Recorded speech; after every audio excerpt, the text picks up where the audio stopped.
First session on the book discussion on the tiger season by Gargi Rawat. So, a little brief about Gargi. Gargi Rawat is a senior news anchor and an environment reporter who has worked with NDTV 24/7 for the last 2 decades. Gargi has also been the editorial head for some of the best-known environmental campaigns carried out by NDTV, including the Greenathon, Save Our Tigers, and Banega Swachh India campaign. She has just released her first book, The Tiger Season, a work of fiction which has themes of tiger conservation and environmental concerns. A brief about the book. The book Tiger Season tackles the crucial topic of wildlife conservation through a simple narrative and accessible vocabulary and a few dramatic twists. It uses the topic of tiger conservation to initiate a larger conversation with wildlife welfare. It delves into the intricacies of man-animal conflict and how the support of the local populace is integral to the success or failure of any project in the field. The book also manages to bring to fore the difficult life of forest rangers, showing how tricky it can become for them to arrive at a middle ground between villagers and wild beasts. Sunaina Joshi, an urban-centric health reporter, dreams of covering wildlife and the environment. An opportunity arises when her channel commissions a tiger conservation campaign with a Bollywood star. Amidst a shoot, a tiger attacks a forest guard, sparking controversy over relocating the tiger to a zoo. Sunaina becomes the center of controversies, further complicated by clashes with the resort owner. As tensions arise, could her irritation with him turn into attraction? Balancing personal feelings and professionalism becomes a challenge in midst of what she loves.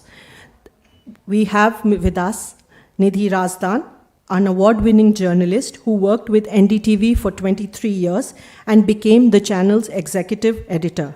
She is now a columnist with the Gulf News and the director of the School of Communications at ILM University, Gurugram. She will be in conversation with Gargi on her book. I would welcome both of you to please come.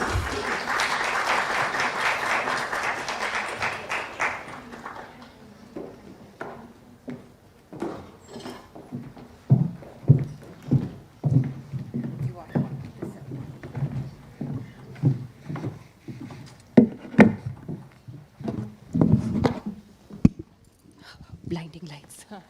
Good afternoon, everyone. Thank you so much for being here on day 2 of Words in the Garden. And thank you so much to Gargi for being here.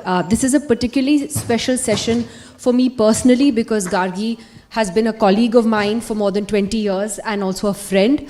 And it's really wonderful to see her evolve into a best-selling author. Her book has done exceptionally well since its release a few months ago, and this is what your 20th LitFest appearance in the last few months. But Gargi, thank you so much for being with us.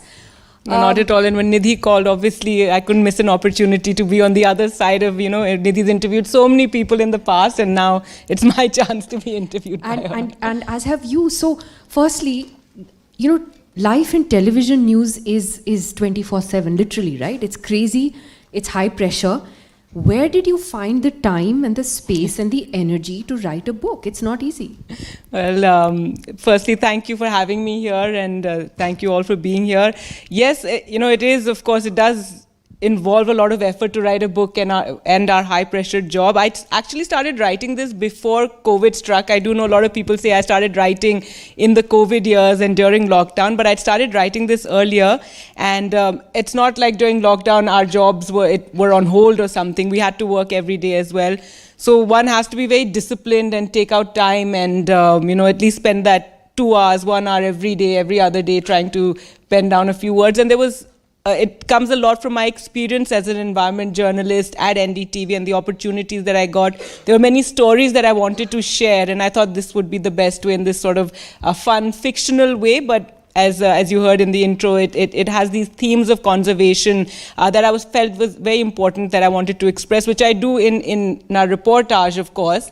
But this is another medium to use to express those same issues about environment and tiger conservation. Which brings me to why you chose fiction. instead of writing, you could have easily written a non-fiction book based, I mean, given your vast experience in reporting all this.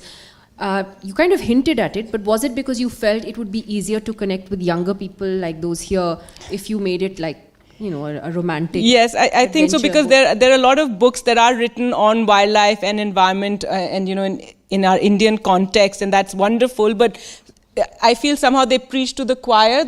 Only those would read it who are already very interested in this subject, as are many, and I'm sure many of you here are also interested in these issues. And but so yes, so I thought making it a fictional account. It's a story. It's you know, there's adventure. There are light-hearted moments. There's Bollywood. There's romance. So I thought that this would make it a sort of a lighter read. At the same time, you know, people who may not be interested in reading about tigers and conservation and wildlife, maybe they would enjoy reading it, and at the same time take something away, and you know, realize what a wealth of wildlife and, you know, tiger parks and jungles that we have, and hopefully spark their interest in safaris and, you know, visiting these, or just at least appreciating what we have in the country. So how much of this is actually based on real life things that happened to you? Well, including the romance part. Tell us.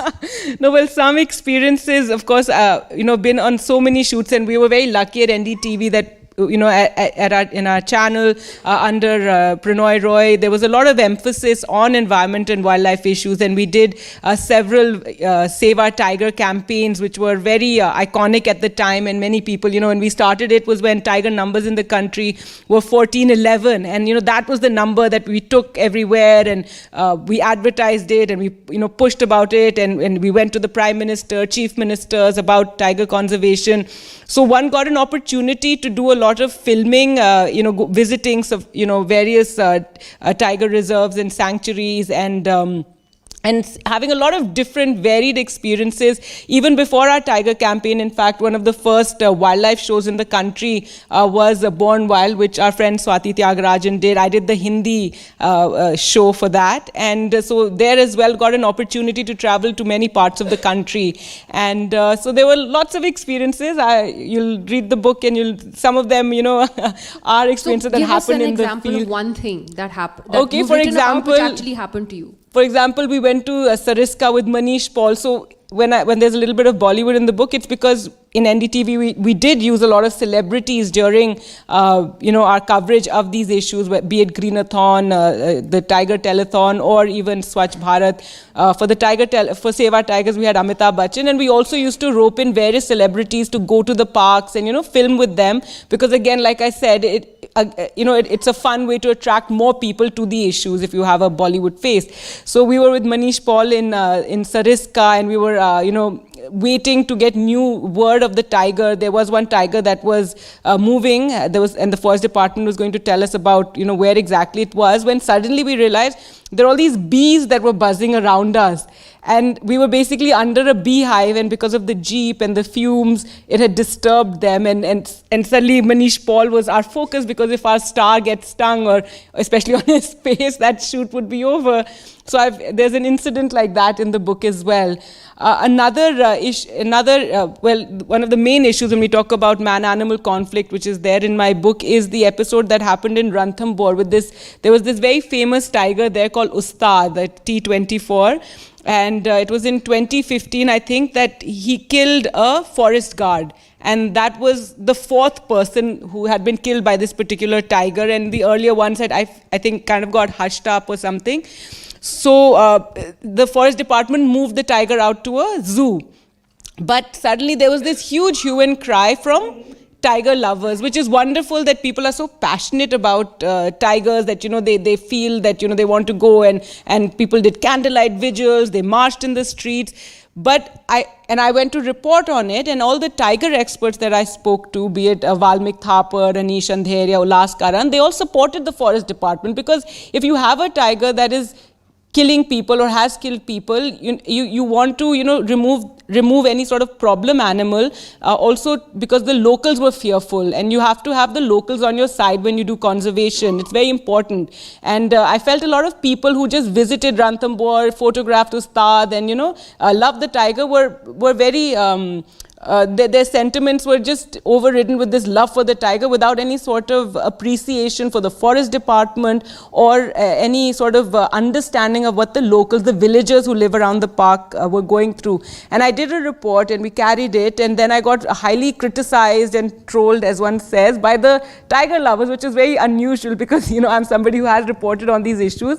So that is also something that I've expressed in the book. You know, I feel there's a lot of people who are the tiger lovers. You have to also understand conservation is not just about one particular tiger. It's about all the animals in the park. So if you know, for the sake of one tiger, if you offend or make the local population hostile, it damages the entire the effort for conservation. So coming to the crux of the book, which is conservation, which you are so passionate about, where do you see India's tiger conservation journey, first of all? Like you said, when you started reporting on this, our tiger numbers were very low, and we seem to have more than made up for that now. Well, it's over 3,000, yes. And is that enough? I mean, should it be more? Where are we at? You know, I know, you know, they say at the time of independence, there were like 40,000 tigers at the turn of the century, much, much more. I mean, it's a contested number. So if one says it, sometimes, you know, somebody's like, no, it's this or it's that. But, you know, right now, the number of tigers, we've been very successful. End of the day, I mean, I see the glass is half full.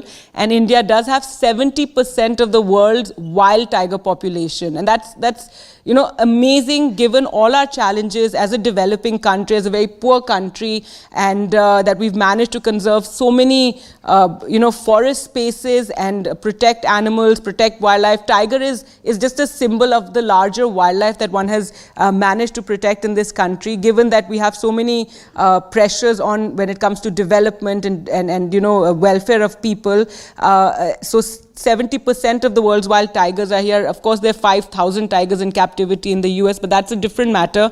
And there are 13 tiger range countries. And, you know, a lot of these countries have just a handful, like, you know, Malaysia, there are the tigers on the brink. In Russia as well, the Amur tiger, you have very few. So it's incredible that India has managed to do this. And you know, the effort is on to now look at tiger landscapes. While we do have Ranthambore and a Bandhavgarh and a Corbett, one has to now look at, you know, the entire landscape, and some of the parks have tigers, you know, go to the other areas which are not so populated. But I think it's an amazing feat for India, and one that we must be very proud of and continue to talk about, because end of the day, the tiger is such an animal, it's so charismatic that there'll be children in Sweden or Switzerland who'll never even go near a tiger forest. But if you ask them, what's your favorite animal? They'll say the tiger.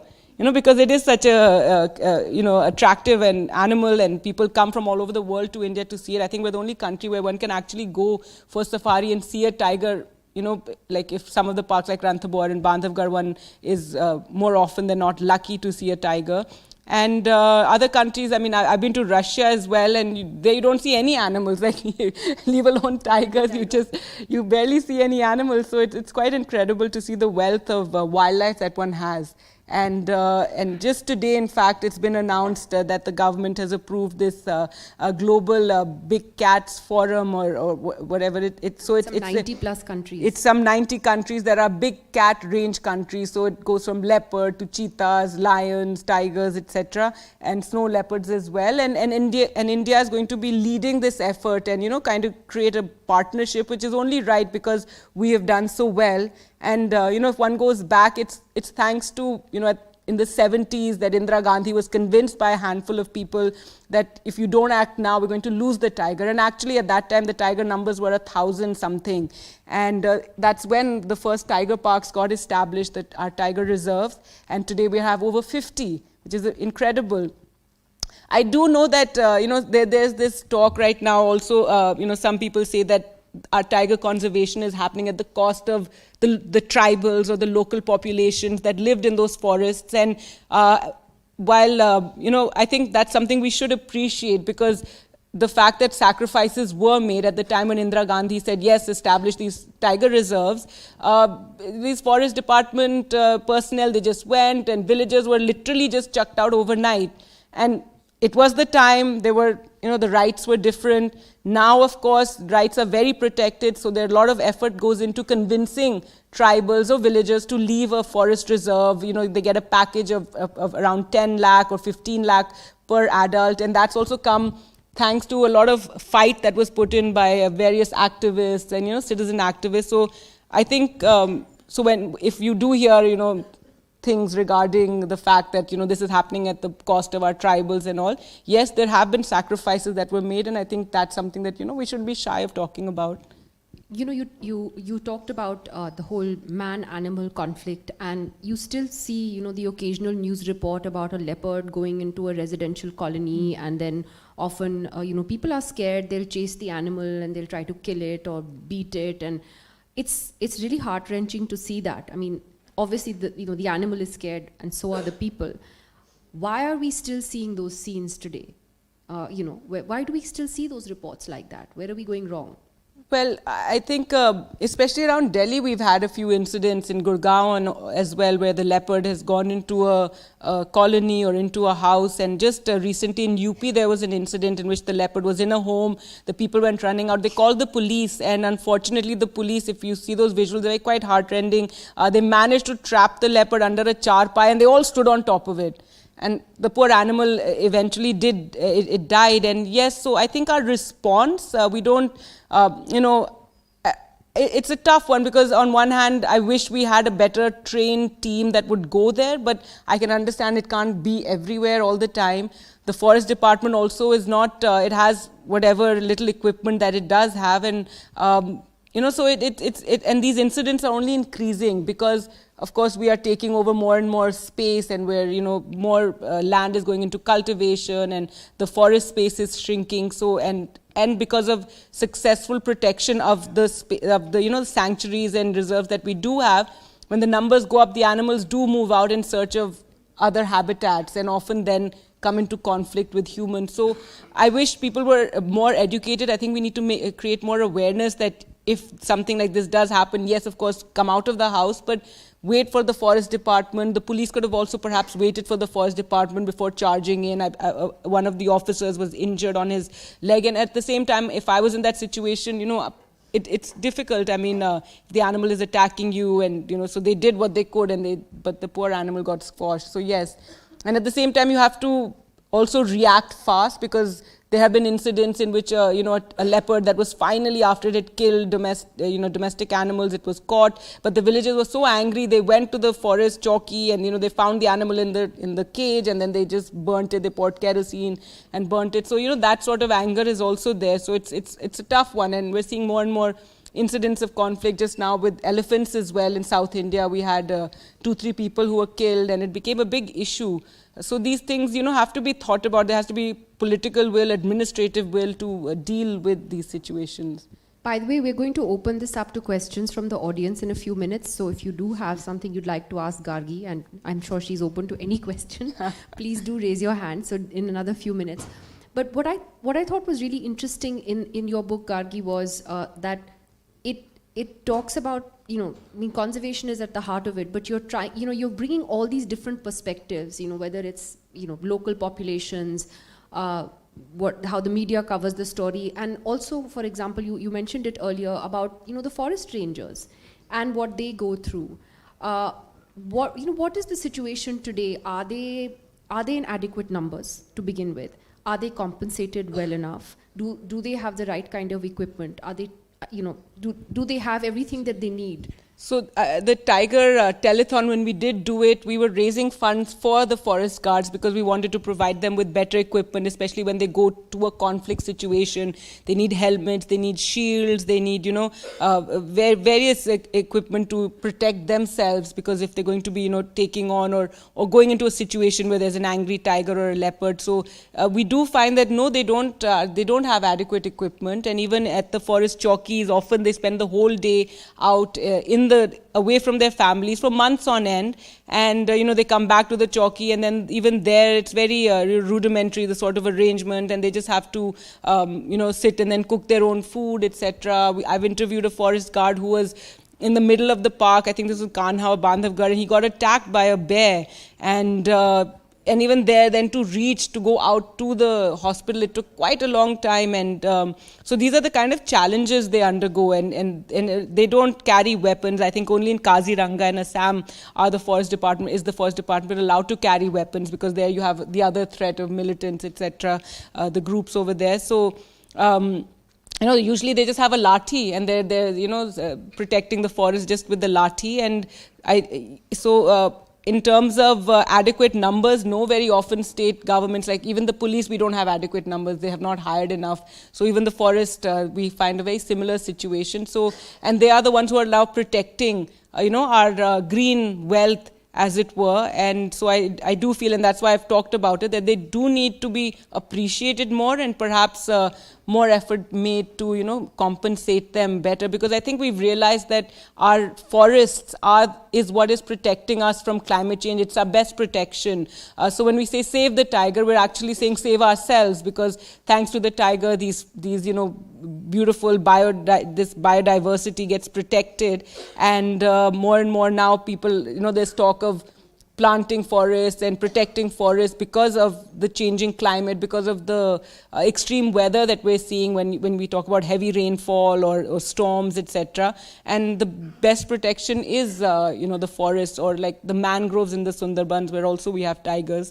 That's what protects Kolkata from getting, these massive ocean storms coming in. So, all that needs to be thought about. And so, therefore, yes, our forest department that is protecting this needs to be appreciated better. The Bollywood angle, again, very sort of a big angle in your book, how a Bollywood celebrity is promoting the Tiger campaign. And you said, rightly mentioned, that over the years at NDTV, for example, we had big film stars, who came and promoted these events. Is that, just tell me a little bit about that. Do you actually find that it makes a huge difference to have a celebrity doing a campaign on conservation? Especially, is that a better way to connect with younger people in particular? Yes, I think so. And definitely, we had Amitabh Bachchan, who was the Save Our Tiger, and to have an Amitabh Bachchan talk about tigers and the importance, and bringing that gravitas to it, it was quite incredible. And I think it did attract a lot of people. They remember that. It also, in terms of, we took Dhoni that time, we took him to Uttarakhand to meet the Chief Minister. The Chief Minister gave us an appointment quite fast, because Dhoni, we were bringing Dhoni there, and made several commitments, and said, yes, I will do this, I will do that. One or two he even did follow up, because one of our demands was how around Corbett Park a lot of hotels had popped up and they'd become these party places, and we said that please, one of the rules that should be passed is around parks we shouldn't have so much disturbance. There needs to be some sort of sound control, and some rule got passed shortly after that. I'd like to say thanks to our push with the Chief Minister that this rule was passed, that you cannot have these loud parties and weddings out around Corbett National Park.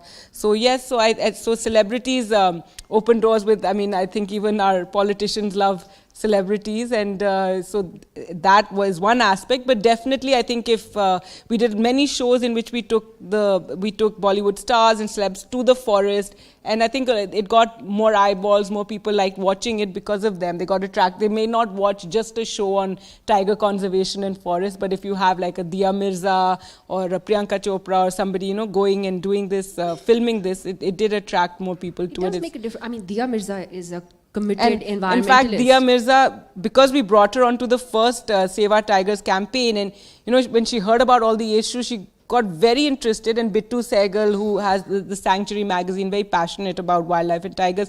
So in Bombay, she caught him. She's like, I just want to know everything about this. And that began her path, this journey where today she's quite an established ambassador and, advocate for wildlife and animals. And it started with our Save the Tigers campaign. I'd also like to say here in the book, when I talk about the kind of journalism that is being done by Sunaina Joshi. I think it harks back to an earlier time when Nidhi and me had just started our journey in journalism and reporting, and when we would focus on issues that mattered rather than what it's become today, where it's the latest sensational story, who said what, communities, Hindu, Muslim, etc., political debate, screaming, shouting. It wasn't like that when we first got into the media, and so we could do these kind of stories that really mattered, and do these long format reports, etc. You had a series called India Matters. Yeah, we literally had a series in which we went to all corners of the country and brought about issues that should be focused on,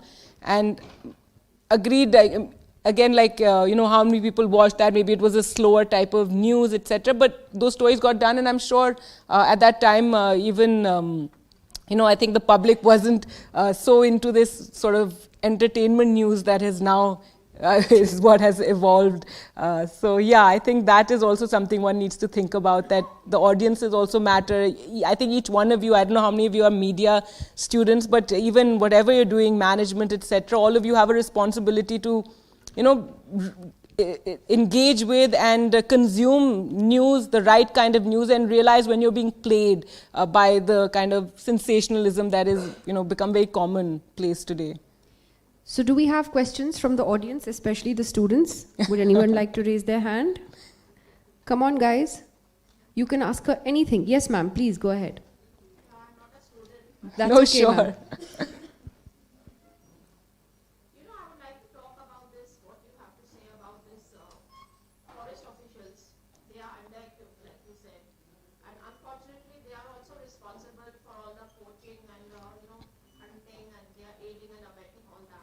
Yes, ma'am. In some situations that does happen, and it's unfortunate that, like I described to you about the forest guards, the kind of challenges they have, and sometimes it does happen that they might get enticed out of just greed or making more money, etc. But this is why this relationship with tourism, and that's also something that I talk about in the book. It's very important to have tourism. Somehow, when I first started reporting, tourism was almost considered like, oh, it's a bad thing. It's like commercial. You have those, you have all those photographs one sees of lots of jeeps and one tiger, but one needs to understand that does happen, though that has also been controlled, but it's important to have tourists because it also is more eyes on the park.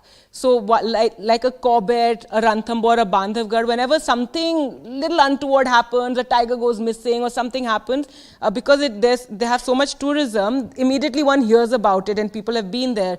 But then we have so many other parks, in different parts of the country that don't get those tourists. So we don't know what is happening inside there. And there, very well, we could have situations in which poaching is happening. I remember we went to one of these parks in Bihar, and we saw one we didn't see anything. Then we saw one nilgai, and we stopped to take its photograph, and it got so frightened, it just ran, and we could hear it running for a good 10-15 minutes. Now this means that there's hunting in that forest, because that's why the wild animals are so shy and so frisky and run away, because it's something they all learn. So this was Valmiki Park there, and it barely gets any tourists.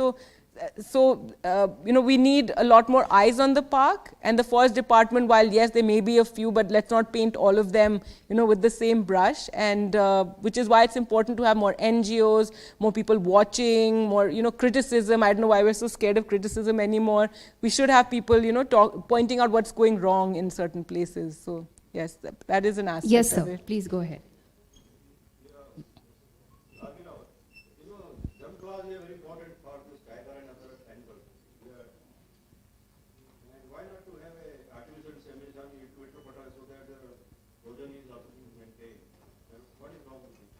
With what? Sorry, I didn't. Artificial insemination, fertilization, or germ-plasm preservation, how you are doing? For tigers? Well, sir, we actually don't, because tigers are very good breeders. If you just leave them be, they're not like the great pandas. The pandas are like a breed that should just go extinct, because they barely breed. They have to be pushed constantly and all. But tigers, if you just leave them, give them, undisturbed space, they multiply very fast. So I don't think that's ever been much of a worry as far as the tigers go. It's just been a concern that the poaching of tigers has been a concern, and that the demand for tigers and tiger skin, tiger bones, etc., all comes from China, and very often it's the tribes that are involved in the poaching. And like I said, a lot of these places which have been successfully, conserved the tiger population, it's been a bit too, well, one wouldn't say too successful, but the numbers have really gone high, and very often the younger tigers move out. And I know that when I visit Corbett and Ranthambore, Bandhavgarh, they say, where do these tigers go? Because they move. A lot of our tigers are actually found outside of protected spaces, and that's also where the poaching happens. So that is something that one needs to, think about. I know people have said we have 3,000 tigers, we should have 10,000 tigers, but that also needs some thought, because 3,000 just to maintain this population, it's challenging. There's, conflict that's happening. 10,000, I don't know, but at the same time, yes, like I said, we have parks which have very few tigers. We have parks that have a high number. So we need to have the sort of the landscape management of and this movement of tigers. Yes.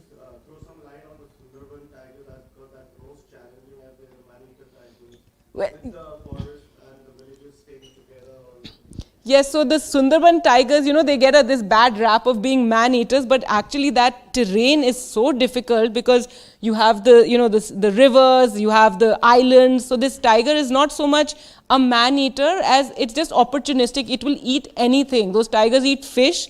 Those tigers eat mud skippers, they'll eat monkeys, and if they see a man, well, they'll eat the man as well, because, they'll just eat what they can get, because that whole environment is so tough for the tiger. There's flooding, they have to swim between the islands.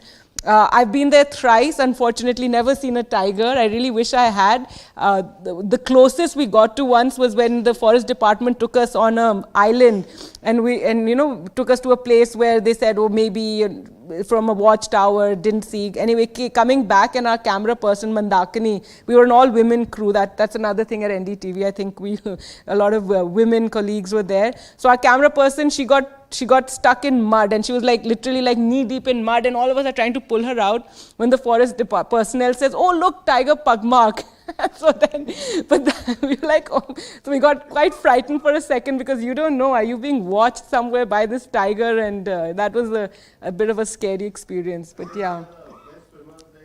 They swim. Again, this mask thing, I think, has become a bit of a lore for the Sundarbans. It was something I think the forest department said, because a lot of them go on these boats into these very narrow creeks. So the tiger, if he sees you, he just comes across and he'll grab you. So there was this sort of or something spread that the tiger, if he feels your eyes are on him, then he will not attack you. So then what happened was the forest department gave them masks to put on the back of their heads.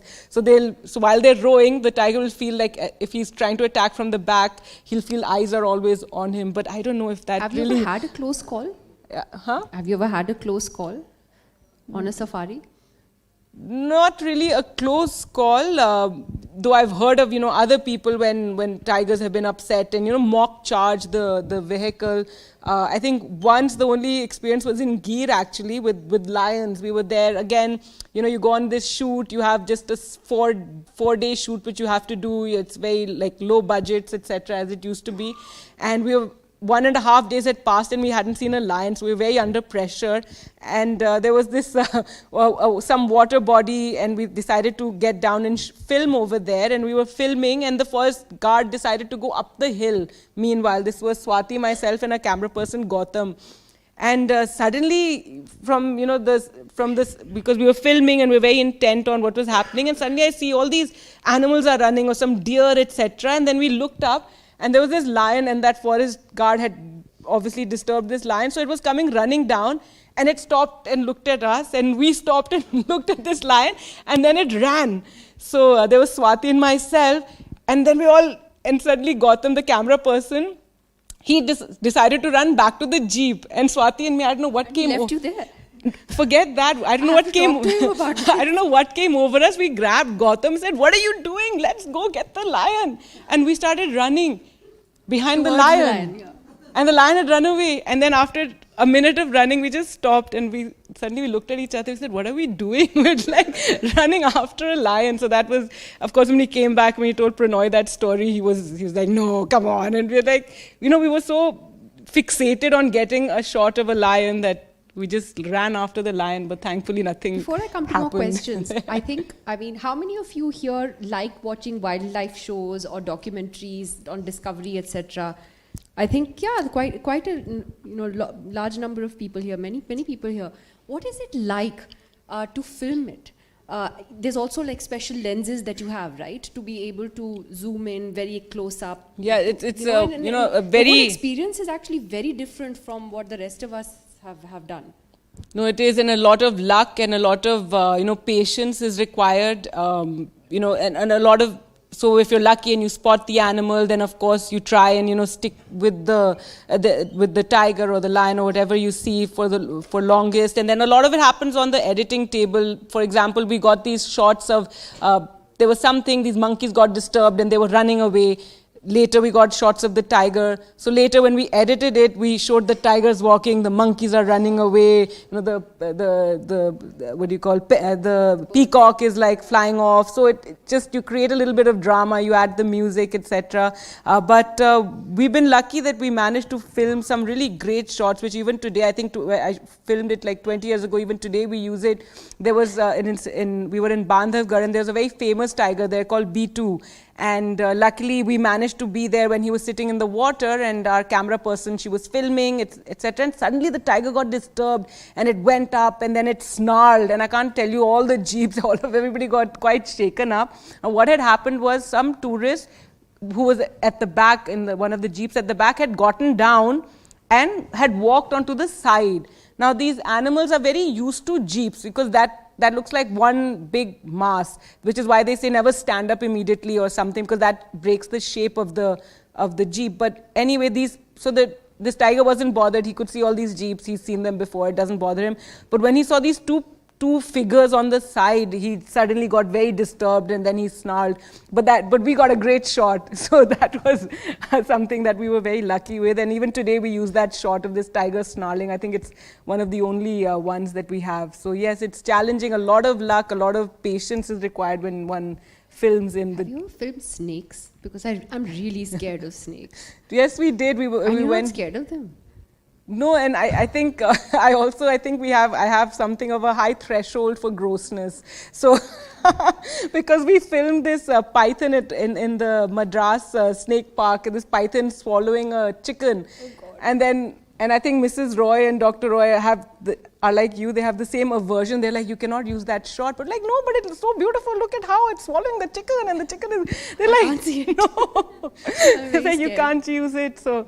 Yeah, and so we had some great experiences. We actually went with one of these tribals called the Iruvars, I think it was They're known in Tamil Nadu for snakes, capturing snakes. And so we went with them one morning, and this thin old man, old lady, and they're just walking through the field. So looks like nothing. Suddenly they're looking at something. I don't know what it is. They could tell. Then he goes following whatever it is. He reaches some sort of a mound. And he starts digging. And I'm like, what is he doing? And we're filming. And suddenly there's like this python sitting inside there. So I don't know, it was incredible to see. I don't know what he saw, maybe a broken leaf here, a little bit of a slithering there, whatever it was, shining on the ground. How he managed to track that snake was incredible. But yeah, and we managed to film it coming out. So you're very brave. I can't even listen to it. Any more questions? Yes, to the young lady. So I'll come back to you in a second. Yes. Go ahead. So, as we all know, there's this Vision Project Gagra by Anant Ambani. So, do you think it is beneficial despite many people viewing it as a publicity stunt? Okay, so what I do know about this Anant Ambani's project is that he, I believe, was obsessed with animals from a young age. I remember hearing this story in Ranthambore when he was small, and he'd come to Ranthambore and he wanted to go for a night safari. And he was told, you're not allowed night safaris in Ranthambore. And he was upset. So I believe one of the employees of Ambani said that, don't worry, beta, when we buy Ranthambore, then you can do the night safaris. That didn't happen, but what did happen is that they did get this whole Vantara for him. I know he's very fond of animals, and yes, if he does, more with that money in terms of rewilding. I think there are a lot of spaces where one can actually take over, these lands. Like I was talking about how we need to do landscape management. So what is the need of the hour is that between various parks like Corbett and Rajaji in Uttarakhand, you need forested areas so the tigers can move easily without disturbance. So, so things like that. So there are all these NGOs that are making an effort for rewilding certain areas, creating more forests so that the animals can move easily. I know that a lot of us had reported, and there were PILs filed for this national highway near Pench. And finally, it got made after much effort, after much campaigning by everyone. And now they made these flyovers so that the animals can pass underneath. And now, of course, it's talked about like, oh, see, we have done this, because you have all these visuals from various Western countries where they've done this. And now I know authorities like to boast, see, we did this. But I know how much effort it took, how much campaigning and NGOs criticizing, which again, this is what I'm saying, criticism is important, and going to the courts and finally, and the national highways had to spend a lot more. But be that as it may, at least you've, not disturbed that movement of the animals. So that, anyway, coming back to Vantara. So I believe it's, so one had been hearing about it for a long time. I do remember this report coming of these elephants being moved from the northeast, and there were certain NGOs that suddenly took offense and they tried to stop these elephants. They were being taken in trucks and all.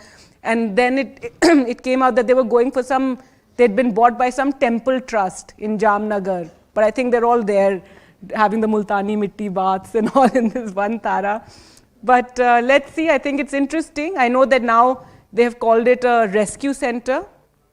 So I think we'll all just wait and see. I think anyone who's able to Yes. put resources into helping animals is, whatever it, motivation is, it's a good thing. And hats off to Ratan Tata also, who's just spent so much of his own money to set up a hospital Yes. for pets. And, you need facilities like that. So wherever I think you can. Vantara is more of a Yeah. private zoo, is what I remember. Like, that's what we've been hearing for years. Now he's called it a rescue center. So I hope he does a lot more. So I think let's watch that closely.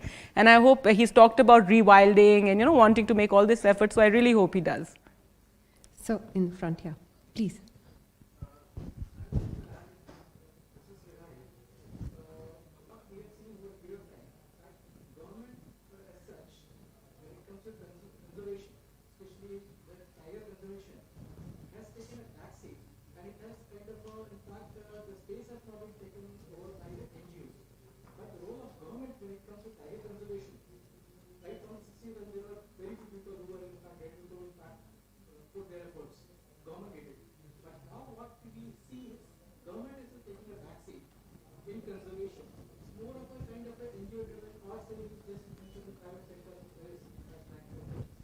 I wouldn't agree. The government is very much there, but I think we need a balance, because it's very important that you have NGOs, government, even the resort owners and, those around who are part of the tourism in the area. They need to all work together.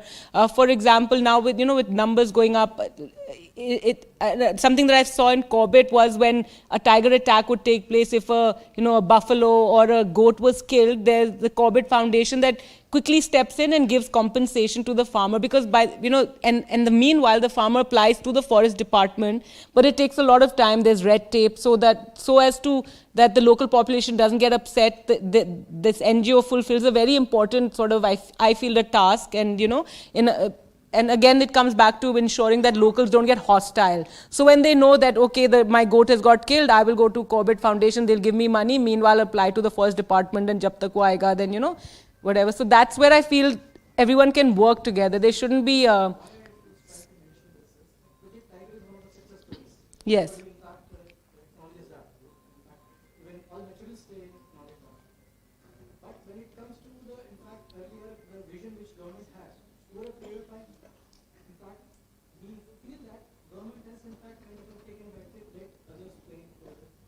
Maybe you just hear a lot more about them, because just last year we celebrated 50 years of Project Tiger, and you had the Prime Minister going to South India, and and he marked that day, and it was quite I mean, they really played it up, and just now the leopard numbers have also come out. So, and as I said today, this global big cats initiative has just been announced. So in that sense, the government is doing a lot, and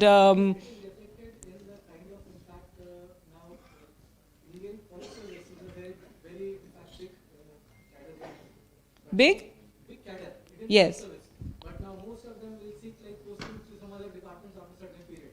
So that's where the impact kind of. Yeah, I sincerely feel in the forest department we should have a wildlife department, so that you have officers who are actually passionate about wildlife rather than those who are not so interested and they get posted to a tiger reserve and they're like, kya karna hai? Can we get a question from one of the students? Guys? You all like wildlife, you watch. Do you not have a question about wildlife? You don't have a question, something to do with Gargi's profession? Media students. Oh, there is, okay, there. Please, yes, sorry, I can't see. The light is like really in my face. Go ahead.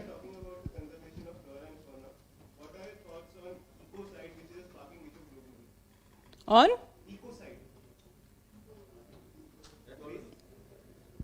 Ecocide.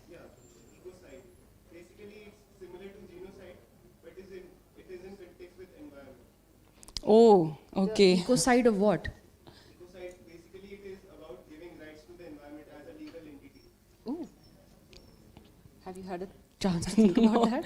But I just feel that, yeah, I mean, again, we have to, realize that we're in this, this world, and there's this balance that is there, and one must always appreciate nature and not just use it for our own means or have forest land diverted for projects, etc. One must realize that causing this disturbance is leading to a lot of what we're experiencing, be it pollution today or be it extreme weather, be it water resources drying up. End of the day, a lot of our forests is where a lot of the rivers emanate from, and so when we say save the tigers, like I said, it's saving ourselves and saving these forests. So there needs to be just more awareness and appreciation, and GDP cannot just be in terms of, which it is in terms of what we're producing, but we must realize even this green wealth is something, it's an asset to be protected.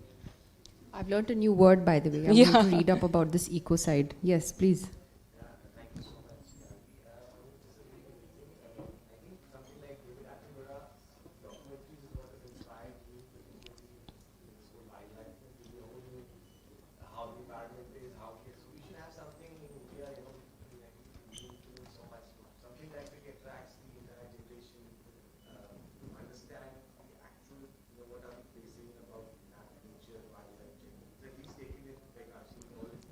That's right, it requires a lot of funds. So I think there are a lot of struggling wildlife filmmakers, etc. So maybe, an Anant Ambani can put his money in there so to have more films. But yes, definitely, I think we need more films, documentaries, and, done. Did you do an episode of Born Wild with him? Or was No, that Swati had did? interviewed him, yes. But definitely, I think we need to talk more about this. Recently, there's this series called Poacher, I think, which has come out.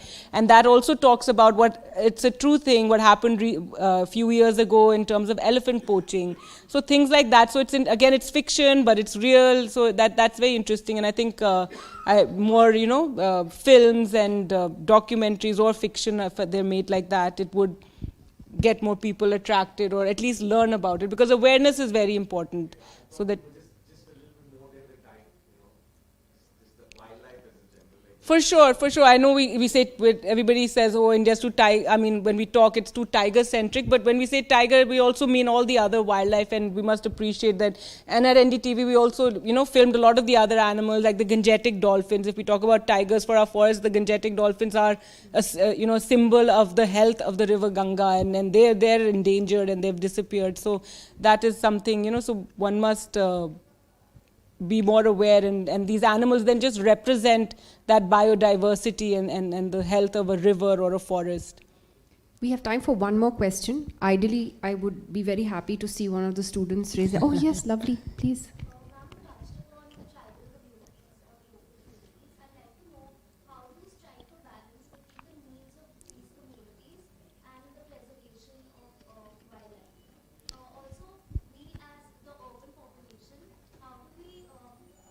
How do we